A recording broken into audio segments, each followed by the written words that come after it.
Alrighty guys, I'm Shane. And I'm Mike. We are S&M Off-Road. Yeah. And today, I understand that this is very poorly planned. It's probably been something that's been in the works for a while. We just haven't gotten around to doing this. Should have started documenting this a long time ago. But, in the back there, you see a ruined 2014 RZR 900 XP. I ended up having an incident on my birthday. I will put photos of what happened. The right front corner of this poor thing ended up getting the front wheel taken right off with authority. Found a tree the hard way. And yeah, here we are, we're fixing this. I'm a journeyman auto body technician by trade. My buddy Mike over there works for one of the largest Polaris dealerships in the planet. And we thought we could show a video on how maybe someone could repair their frames. Absolutely. Without going through the cost of, well, buying a new one. Absolutely. So, I took a porta power and I straightened out the frame. You know you got your vectors right? Yeah. You got this 10-ton porta power in here and you go creak, creak.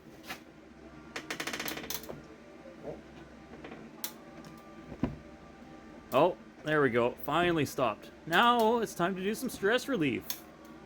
Hurts. No, you got those vectors right again when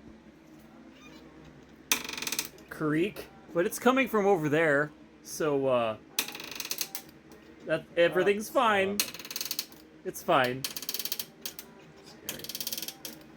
Scary. It is scary. I don't like it. Just imagine when you had chains involved. It's fucking way worse. Way worse. This used to be bent all sorts out of whack, and got a nice straight edge here. And considering that used to be pushed over an inch, that's pretty good. There's a lot of damage on this outside. You see where the light is shining through there, which I have a fix for. But come here, this way, and it's pretty much mint, other than just a little bit of a wow that's in there. And then from the front, it's spot on other than the point of impact. And then go this way, and it's perfect. Nailed it. I already know I'm gonna get flack from this from the internet with welding, but they aren't the prettiest. But it's the purpose of what we were doing here was to cut a slit where this tube was kinked, pull the damage out using slide hammers and heat, because this is DOM mild steel. Yes. 0.095 wall. With that said, we straightened all this out. It's actually not bad. You can see I've got my welt that I've got to dress here yet. But what's going to happen is I'm going to sleeve using that DOM tubing, 0.12 thickness wall inches. Yes. Something like that. It's about 3 millimeters for those of us that speak in metric. Yes. And what I'm doing here is I've cut this tube, split in half, and what's going to happen with this tube is I'm actually going to be spreading it wide, and I'm going to gusset it in and be cutting so that it fits in with my bends here. I'll be stitching the whole thing in, the top and bottom, and I'll be running a series of plug welds that run along the leading edge here. And I'm going to be repeating that, not just in this damaged corner, but in this upright here as well, with a thinner tubing, and on the undamaged side, just so that way they match. Alrighty, so what I'm doing here is I've got this DOM tubing that I've been using. I'm doing an actual auto body trick we used to use back in the day to make straight edges. You just use a regular piece of masking tape. On DOM tubing, you'll notice that there's an actual weld bead along one side. You could use that as an actual line to make a nice straight cut if you're using it to cut the pipe apart. Really nifty. Use this just regular masking tape, and seeing as I don't have fancy tools, I'm just using my cutting tool here. Cut all the way through using the masking tape as an edge, as a guide. And you go 180 degrees from wherever you're cutting to down here on the other side of the pipe. Same idea, use a piece of masking tape to make a nice straight edge. I mean, it's not perfect, don't get me wrong. You can see there's a little bit of a... It's less than perfect, but for the kind of repair that we're doing here today, doesn't really matter. Use the tape edge, you cut your line, you can separate this piece of tube, and this piece of tube, once it's split, the inner diameter will fit, as you can tell here by fluke. I discovered this here just this evening. It fits on here really snug. Like, I couldn't, wow, I don't even know what to say to that.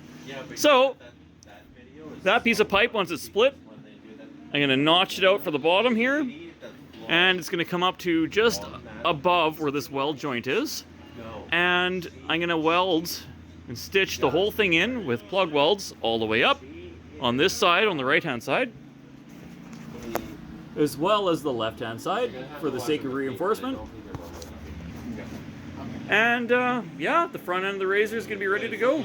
All right, just to show what I've been doing here, I've been taking this tubing, and a little auto body trick that I used to do was using a piece of masking tape. Nice thing about the tubing is it actually has lines in it. I don't know if you can really see them, but come on, focus. There we go. You can kind of see how there's lines etched in the tubing. Kind of work with those, eh? And we're back here, folks. Don't worry, we'll speed up this process so you get the full effect and leave our frustration. Yeah, pretty much. Brought to you by Small Air Tank.